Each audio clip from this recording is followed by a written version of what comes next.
speak to people from my hometown, all of you. I got connected with Mr. Varghese through his son, George, who lives in Singapore. And it was an amazing thing. I was going to Singapore to do an event, and we were working with the British Embassy and the American Embassy there.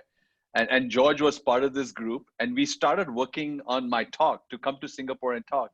And in the middle of that planning, he tells me that me and him are kind of related in some way. And it was an amazing, awareness that came to all of us, because I started working with George just not knowing what part of Kerala he is from. And so, yeah, the world is truly small. So I know on this call, I think my father is also on this call. I can see him on the list. So I think he's dialed in. And what you mentioned earlier, Shamil Gurchain from Almutil, he's a very dear cousin of my dad, and someone that I always personally look up to him as an uncle. So if you're listening to me, uncle, hello to you too. But I'm honored to meet all of you. I want to share with you my life story. I also, hopefully, you all have great life experiences. I can also learn something from you, but I'm honored the opportunity to share with you my life learnings. I believe that life brings us moments. Life brings us stories. Our lives are always punctuated with stories and experiences. And these times when life gets punctuated, two things can happen. We can evolve as better human beings, or we can digress and go backwards. Some people choose to be in that place, and they want what is called, they want to throw in the towel and give up on life. Or others can take that bad story and turn it around for something good. For all of you that are people of faith, that's what the Holy Scripture also teaches us, that God is always in the business of turning which was meant for evil for good. So there's always redemption that happens. Any story can be rewritten. And I often tell people in my talks, I truly believe every life story can be rewritten. So as all of you would agree, it doesn't matter where you've been, what has happened with your life, or what life story or experience you've been through. What really matters is, how do you finish? And that's the goal that we all have, right? How do we finish well? So to quickly start my story, I grew up in Calcutta, India, and I moved to America with this hope of chasing adventure and prosperity. And that's what drew me to America in February of 2001. I had met my wife, who grew up in the US, but we met and we got married. We moved in February of 2001. And as I landed in America, it was an incredible experience in a country that I'd never been. A lot of dreams I had about my future, but I just knew that America was a place where dreams and dreamers collide. It's important to have dreams, but if you're in an environment where your dreams can be accelerated, or the environment can be conducive to growth, it's a great place to be in. So all I knew was I had to apply myself, I had to work hard, and perhaps there was going to be a good life for me in America. So as I started looking for work, of all the places, I find work at the World Trade Center. I started working on the 81st floor of Tower 1 of the World Trade Center. My wife also finds work there, and she started working on the 71st floor of the South Tower. So we both were working in the Twin Towers. I'm on the 81st floor of the North Tower. She's on the 71st floor of the South Tower. It's an exciting time for us. She's 4 months pregnant with our first child at that time. But I was going through the season in my life. Although I had met success, I was very empty on the inside. And all of you will, at some point of time, you've probably experienced that in your life.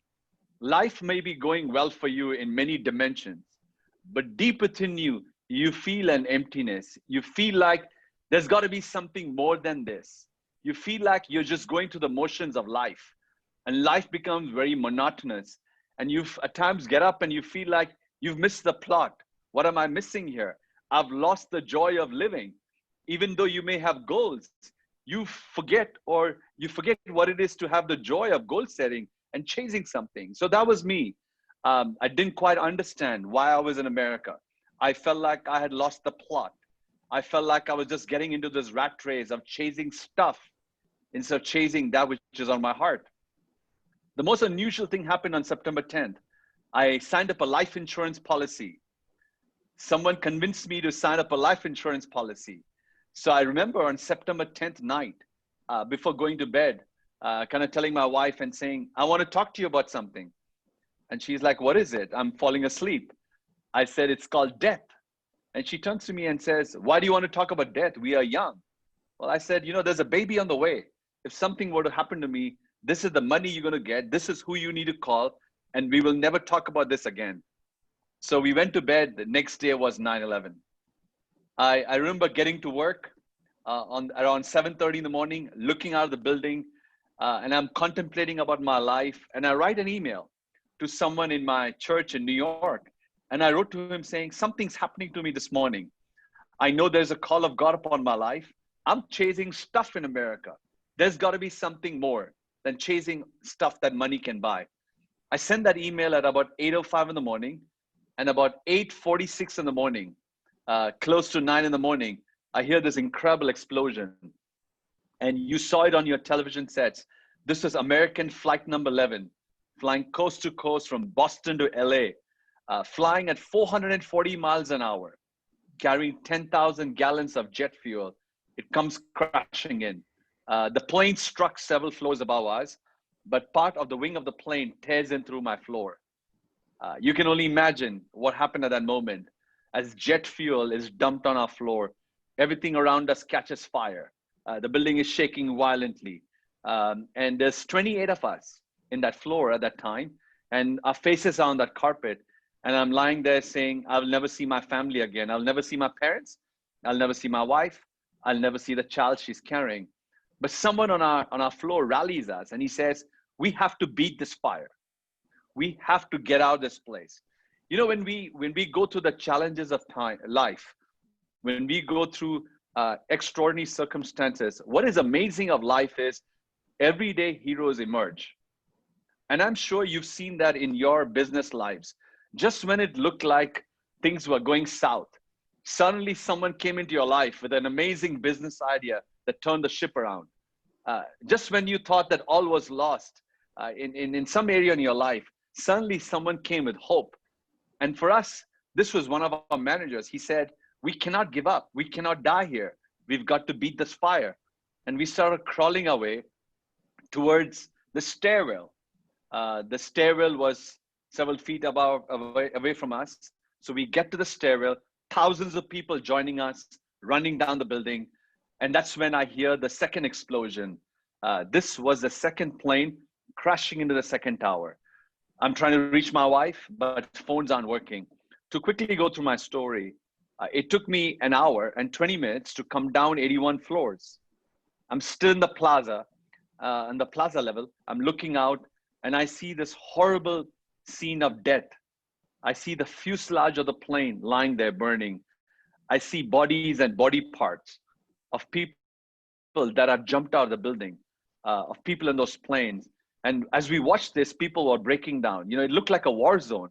And the policeman turned to us and says, don't look on your left, turn on your right, go down one more level, get to the lowest level of this building and then get out.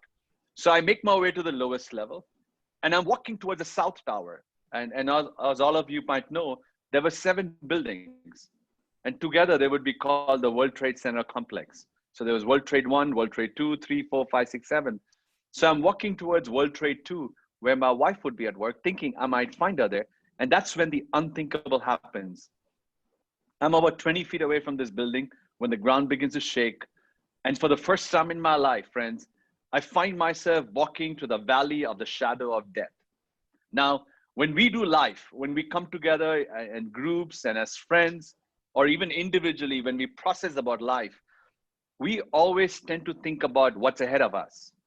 And when we think of what is ahead of us, is usually about what's tomorrow going to look like? How do we plan tomorrow? What's the next month going to look like? What's this next project going to look like? Often our planning is all about life on earth. We never really put ourselves in a place where we think about what could be happening when I face death. What's that moment going to be like when I realize that life could be no more? And I find myself for the first time in that place thinking, if I'm going to die here, what's going to happen? Where is my soul going to go? Because of my Christian faith at that moment, I had this incredible peace that if I were to die, I would go to heaven. There was 15, 20 people with me, and we just huddled together. I'm on top of these men and women, there are men and women on top of me, and we all said our last prayers thinking we would be buried there. After about 20 minutes, I feel I was plastered with soot. I was buried in the debris, but I feel someone pull me, and I began to pull him. We could not breathe. We were choking on all the soot and the smoke. And the man says, I'm with the FBI. And he says, we're going to die here because we cannot breathe. And as we held our hands together, thinking we're going to die, something miraculous happens. I see a red light flashing through the smoke and through the light. And I started crawling towards that light. And I told him, that's the street level. I knew that place well. So I told him, I'm pretty sure that's where the roads are. We have to crawl our way towards that light. So we get to that light. It's a flashing light coming out of an ambulance.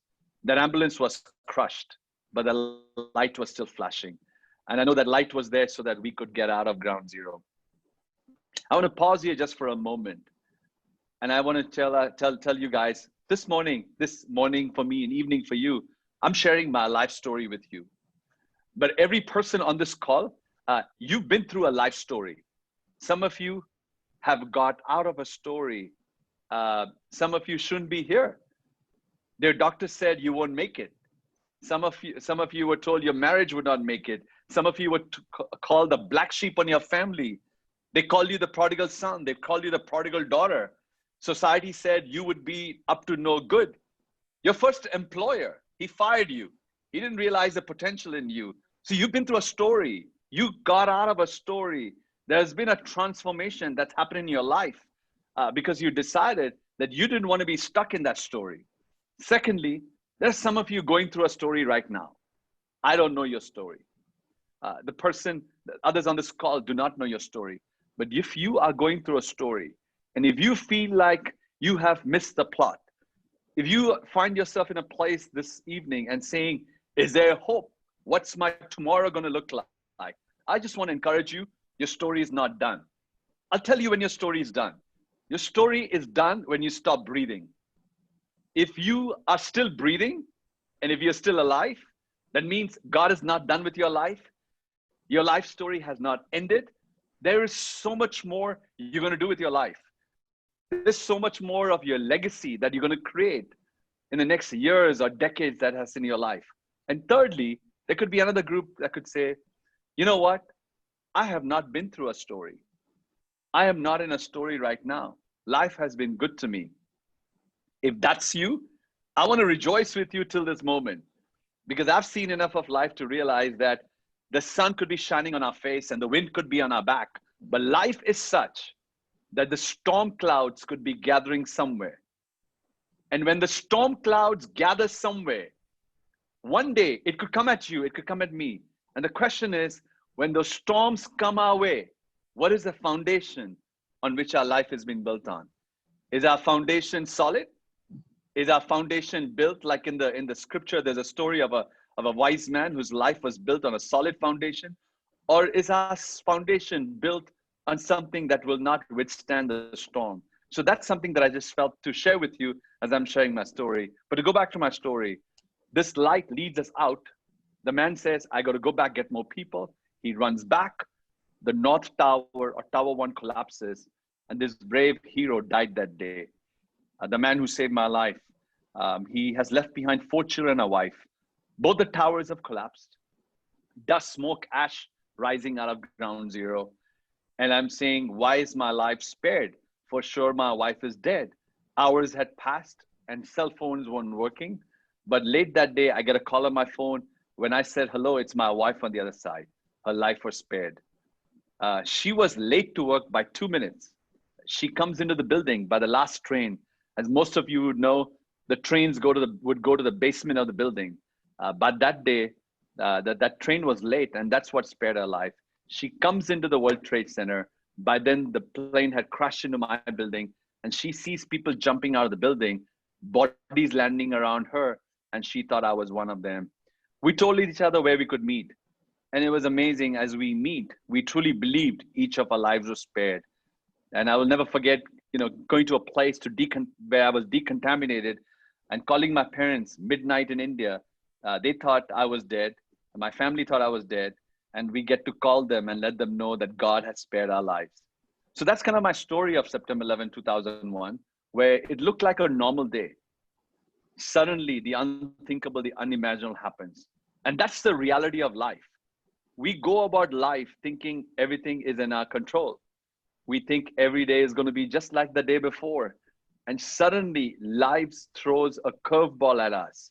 Life brings circumstances and situations to us.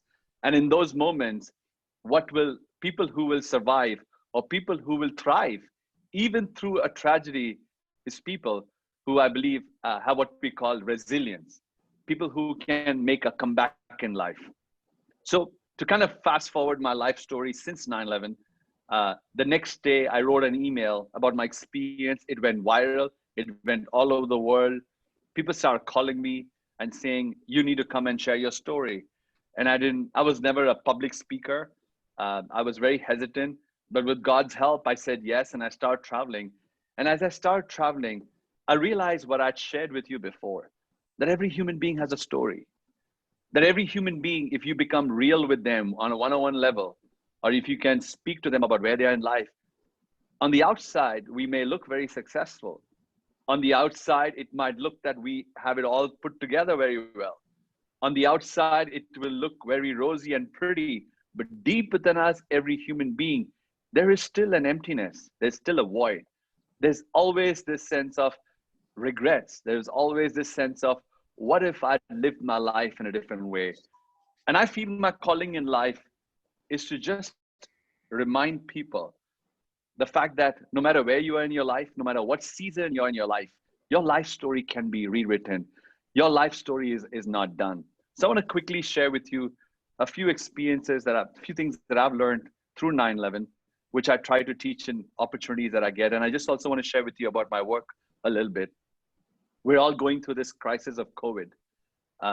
It's another experience that the world is dealing with together. 9/11, although it happened in America, it changed the world. It changed the way we do business. Two wars started as a result of 9/11. The fight against radical Islam became very real. It also had its effects upon India, where this also continues to be a problem. But COVID has thrown another curveball our way. And I've been talking to business owners and speakers. Many of them I just want to throw in the towel. They're finding it hard to pay their rent. They're finding it hard to meet their payroll, and they're struggling. And perhaps there's some of you on this call, you're a business owner and you're in a place where you're wondering, how is it going to be like? I always tell people through this time to focus on the opportunities that can come even through difficult times. It could be an exit strategy for someone during this COVID crisis because they're saying, you know, my business is not going to work. But I promise you, and you know this already, there are many people, many smart people are looking at the challenges of our day as an entry strategy to get into things that they never thought they would get into. So I want you to think about that in your life. Yes, COVID has limited how we travel, limited how we meet people, limited how we experience a lot about life. But what are some of the new things that you can do right now with your time, with the extra money that you have in your bank because you cannot travel, you cannot be doing some things in life, or with a new idea that you can actually give to the world? There will be some incredible success stories the world will hear about men and women who applied themselves during this COVID crisis and came up with very innovative ideas. But more than ideas and products that we can create, I think it's a good time for all of us to make an introspection of our lives and say, how can we add value to ourselves during this tough time? I know people who are learning a new language during this COVID times. Everything is on Zoom nowadays, right? So they're getting on and picking up e-learning platforms and learning new languages. I'm personally embarking on something very interesting. I'm actually training people how to do public speaking online on Zoom. So all of us can find something new to do during this COVID time. So my encouragement to you and the question to have you to ask you is, no matter what you do with your life, are you reinventing yourself during these difficult times? And it's important as we all go through this COVID crisis not to be camping somewhere, to be moving. If you're going through a tough time, keep going. Life is all about mountains and valleys.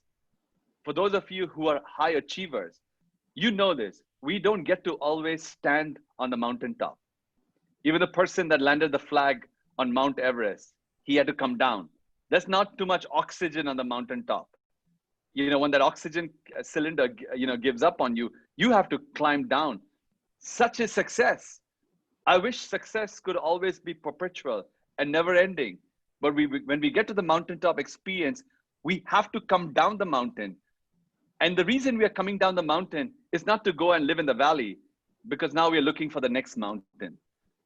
But to get to the next mountaintop, to get to the next season in your life, no matter what it is, you have to go through the valley. And the challenge of the valley experience is this: we don't like valley experiences, do we? We don't like to be in that place. We like to be on the mountaintop. We like to be in control of our environment. A lot of people camp in the valley.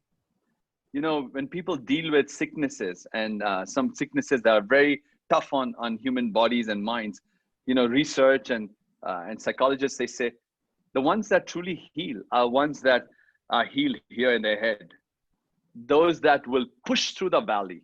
And so I just want to challenge you. Are you going through a valley experience right now? Please don't camp in that valley. Push through that valley experience with everything that you got, looking for the next mountain that is waiting for you.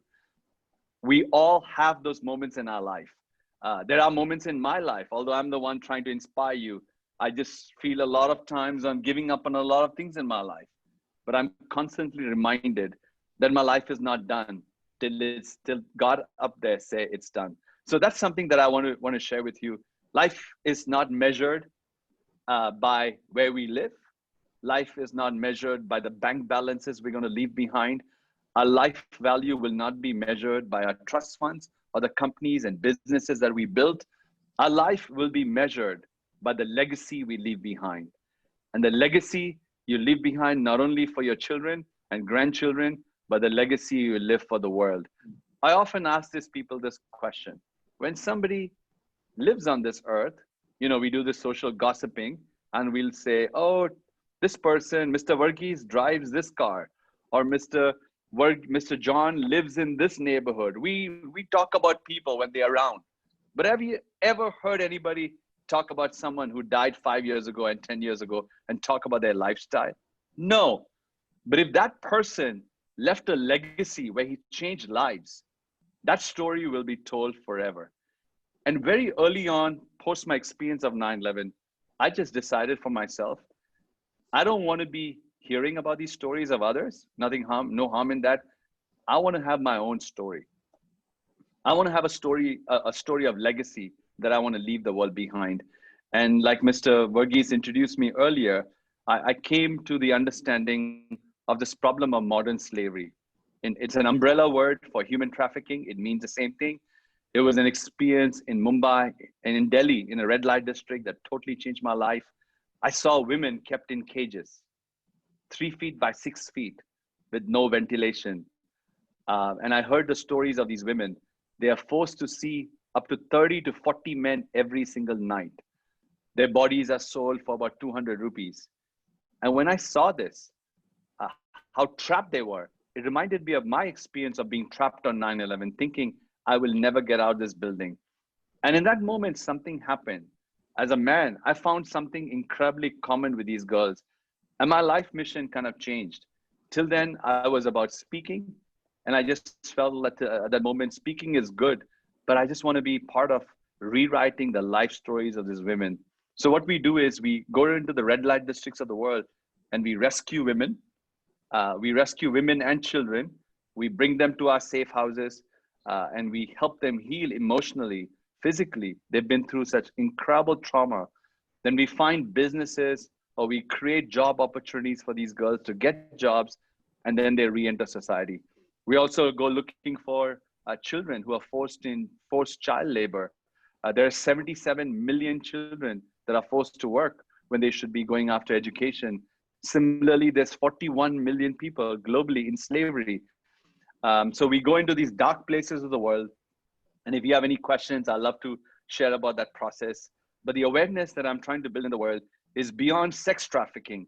A lot of goods that we buy, products that we buy, have been touched by slavery.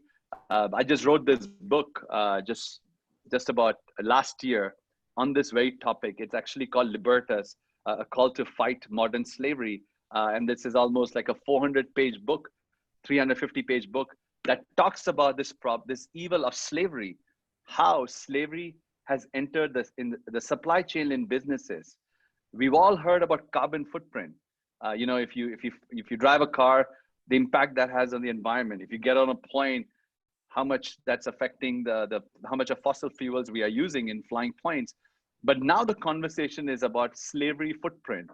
If you are middle class and above, based on what you and I buy, there's 50 slaves working for you and I, and it's affected every industry. It's affected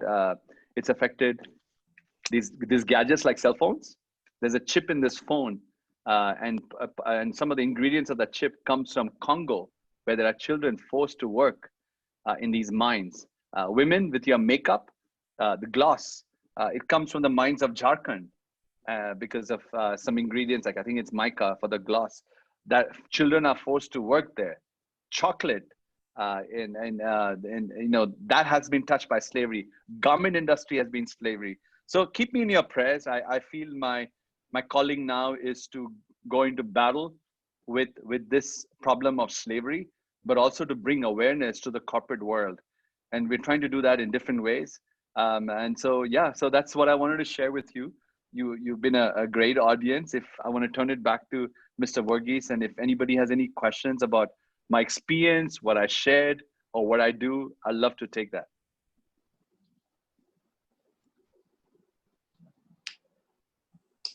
Thank you. Thank you very much, Mr. Sujo John. And now I request everyone to unmute and your video and audio so that you can hear anybody asking questions. We have been listening to someone who has been through the valley of the shadow of death. And he tells us, he has the courage to tell us that every life story can be rewritten. And he has shown us that once you climb a mountain, you have to come down. You go to the next mountain. And for that, you have to cross the valley. So let's make sure that we leave a legacy. If anybody wants to ask any questions or in any way interact with Mr. Sujo John, now is the time. Please make use of it.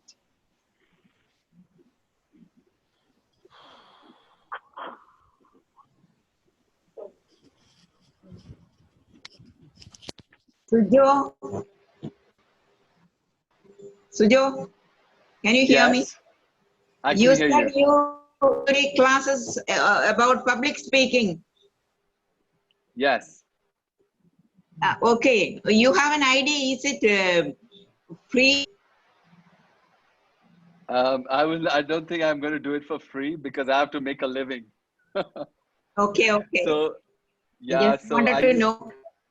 So my whole model, yeah, you can find it on my website. There'll be information soon on my social media on my website about it, because for me too, COVID has changed the way I make a living. So I don't take any money from the charity, the foundation that I have, but my model would be I would travel speaking, and that was my speaking revenue. But now there's no events happening. Since March to now, I've only done one public speaking. I had an event last week in New York City, but it's changed all of that. So I'm trying to go very online, but trying to put a revenue model so I can continue to do what I'm called to do. Okay, thank you. Okay, so John, I am Raju. I want to ask something. You have been giving motivating talk, whereby we can convert our disappointing story to very successful, convert the story rewriting the stories, so to say. It was very, really, very encouraging. Another point was that everybody thinks that being on the top is the biggest comfortable thing. But when you told about the Himalayas, I was shivering with cold, thinking if you are committing to remain there on the top, how old it will be, and how the pathetic the life will be, and going to the what is more enjoyable is reaching the top and then coming to the valley and looking for other heights, and the life is like that. It gives the wave-like feeling, whereby there are achievements and then new challenges to make. That is a really inspiring story. Then one small question I have to ask is, you have been presently engaged in reducing child labor, slavery, etc., where the corporates are exploiting. And we read some stories about Walmart and all who are giving things cheap. And one reason is that they're using cheap labor, slavery, things like that. But all those times, one thought which has crossed my mind is, suppose you are not giving this job to this who are starving, and this is not giving some job, something is better than just clinging to or saying that clinging to the rules and saying that child labor should not be there without considering the reason why this has happened. And instead of totally, will we not be totally denying their livelihood by saying that child labor should not be there and denying jobs to very hungry people? And it's not better that there should be some rules and all, I agree. But you are too much pressing on human rights, freedom, etc. And in the process, are we throwing the baby with the bathwater and denying jobs to our countries and the third world countries, etc. So can there be a via media that both are looked after rather than outrightly denying this thing? Can there be a via media whereby there are small jobs even given to children and things like that can be looked after? Both can be looked after. But, exactly. I think you brought up a great point. I appreciate your kind words. And you're right about the fact that why is there child labor? The world has always wanted cheap goods and services. To keep our inflation low, the world has always gone to China and India, wherever, to look for a cheap product. There is great awareness right now. And the millennial generation and younger, they will not buy goods and services from companies that are not ethical. So ethical business is good business for every company.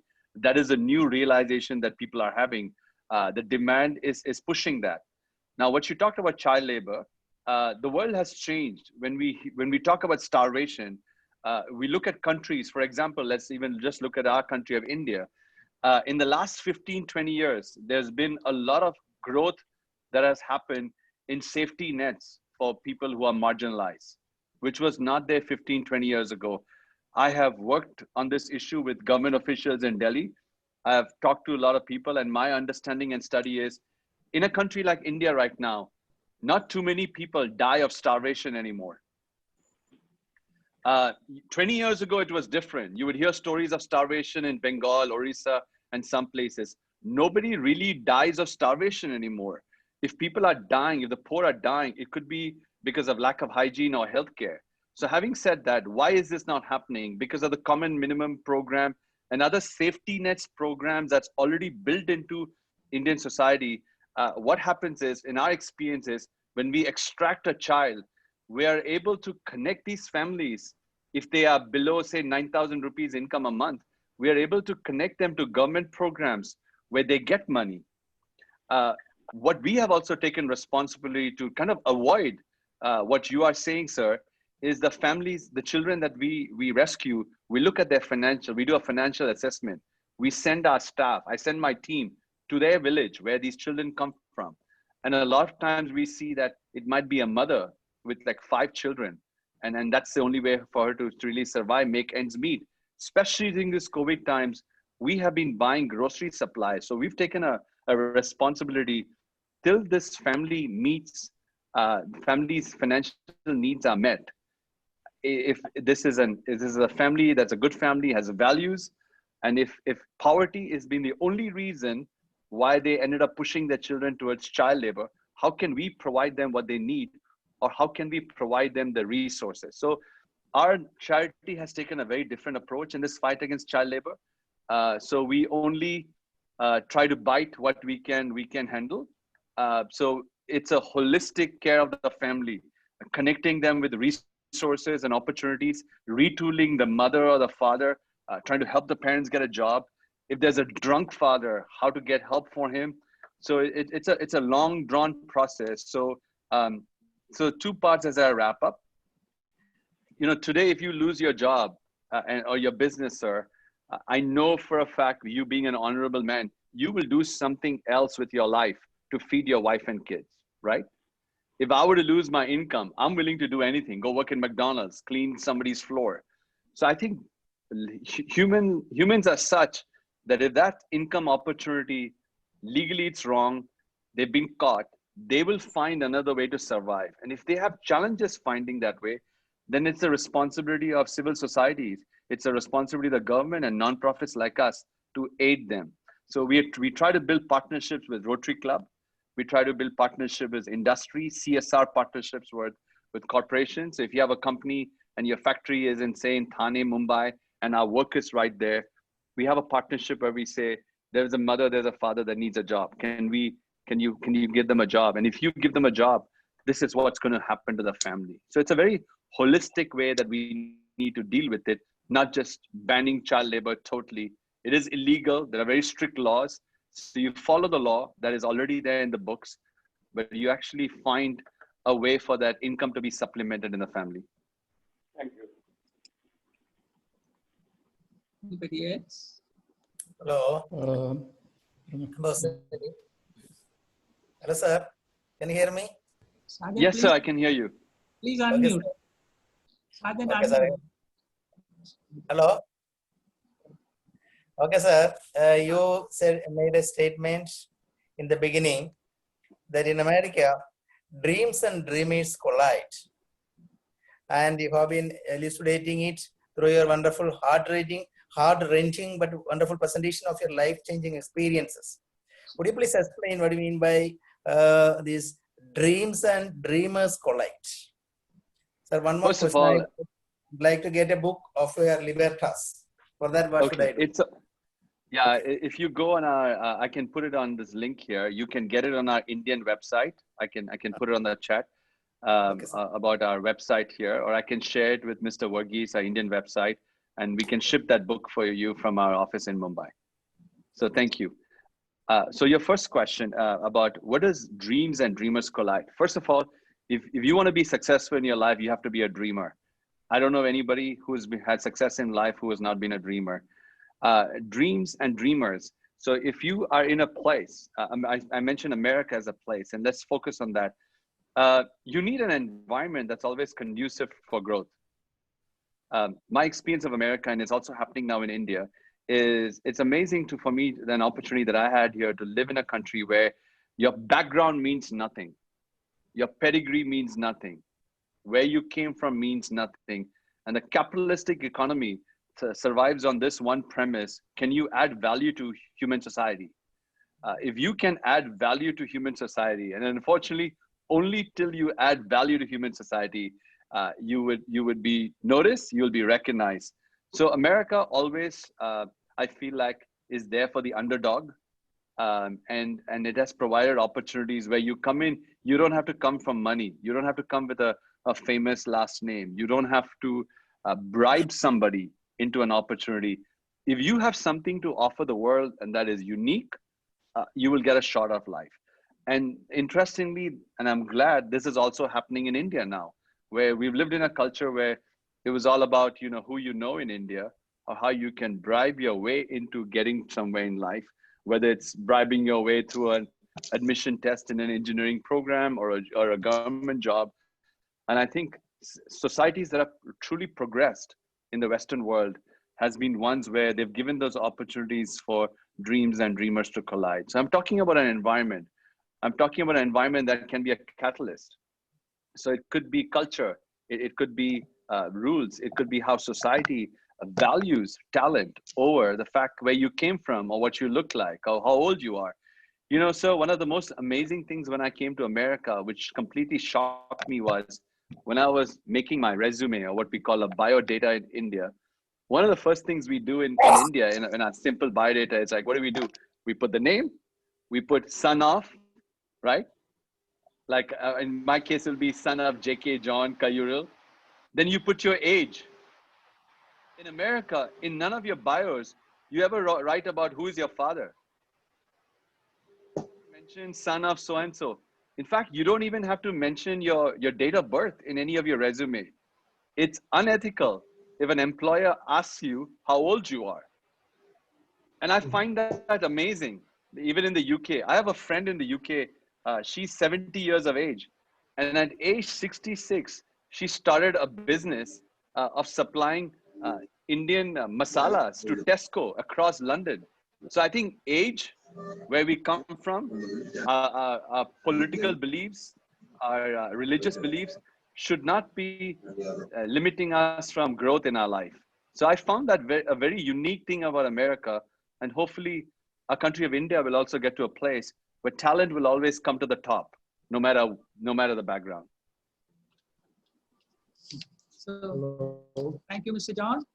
I hope. Hello. Hello, Mr. Subbu. I'm Sarjan. Hello, Sergeant. I'm Sarjan. I just wanted to say that this has been one of the most motivational speeches I've heard in recent times. I wish more of our youngsters to hear from people like you. You have touched upon very many inequalities and differences in the Indian society. I want to just point out one aspect of the child labor that you have been talking about. See, Yes, we sir. have, just for example, we have a chain of hotels, Arias Hotel. You must have known it. We have seen many children working there. But one consolation that most people say is that, see, either the child works here or he will go and starve. So people kind of accept the situation and think that such inequalities or maladies often persist because of the such kind of notions that we nurture.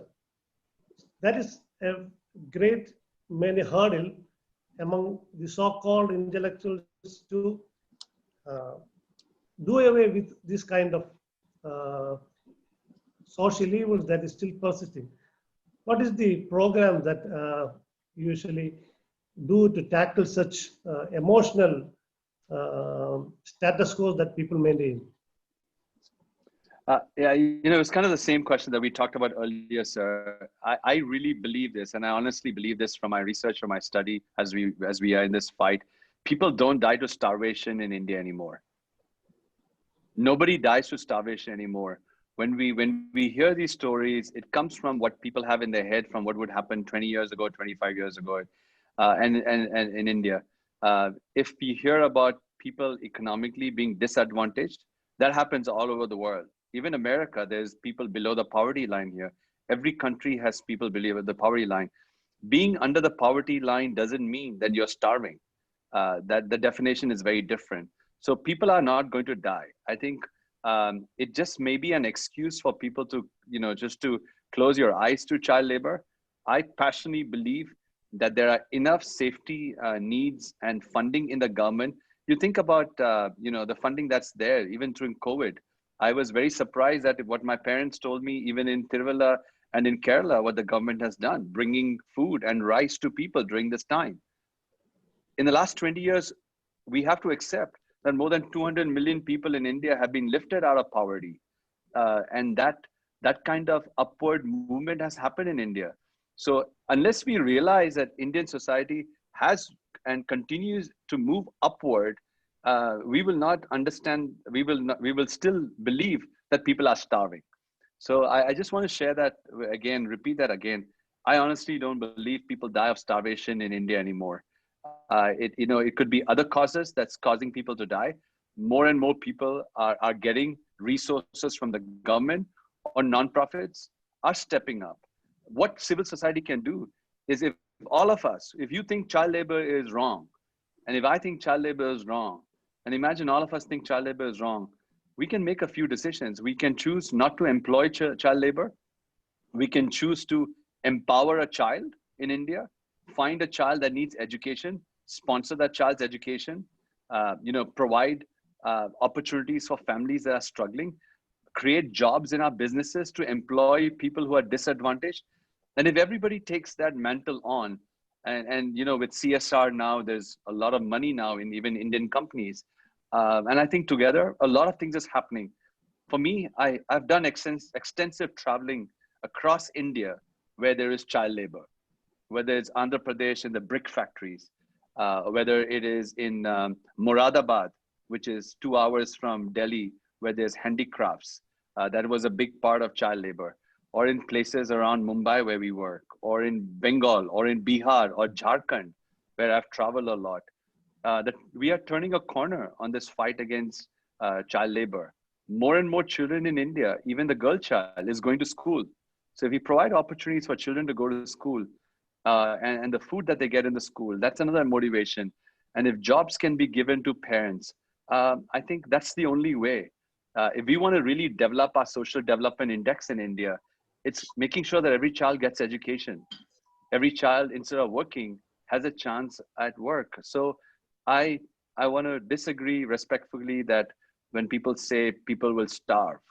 And if they do, I'm open to hearing those experiences. But if you really look case by case, that was a problem 20 years ago in India. No, we often say that statistics is just white lies. Maybe the statistics says that there is no poverty, there is no starvation, but actually on ground, do we have enough systems in place so that the government grants and subsidies reaches actually the people that it is intended for? Even in Kerala, there are reports that some of the children have died of starvation. Yeah, so, we tend to be people, like when we hear whether it's government or charities give numbers, we always tend to be, somehow in our mind, we have a political bias. So it doesn't matter who is giving us this information. We first look at through that bias, one. Secondly, we look at these numbers suspiciously. But I really believe, because time has passed in the last 20 years, there have been more programs and more money than ever that's pumped in. India is not the place what it used to be. And so if people were to travel across the country, you will see a lot of things have improved. And one of the ways is to work with local government, is to empower your gram panchayats and to work with local politicians and members of parliament. And for like YMCAs and other organizations, societies like yours, to adopt these rural villages and adopt places and at least go and do a social audit. And if we cannot trust the numbers that's coming from the press, if we cannot trust the numbers coming from the government, and I think it's the mechanism is not too complicated, where organizations like the YMCA or others can actually do small social audits in the geography where they are and try to understand like what is going on, Thank you for the wonderful evening. Thank you, sir. So thank you, Mr. Sujo. Thank you for the time spent with us. Thank you for sharing your life story with us. And thank you for motivating us. So let's not make our dreams smaller, but let's make our strides longer. Thank you very much, Sujo. Thank you very much. Thank you, ma'am.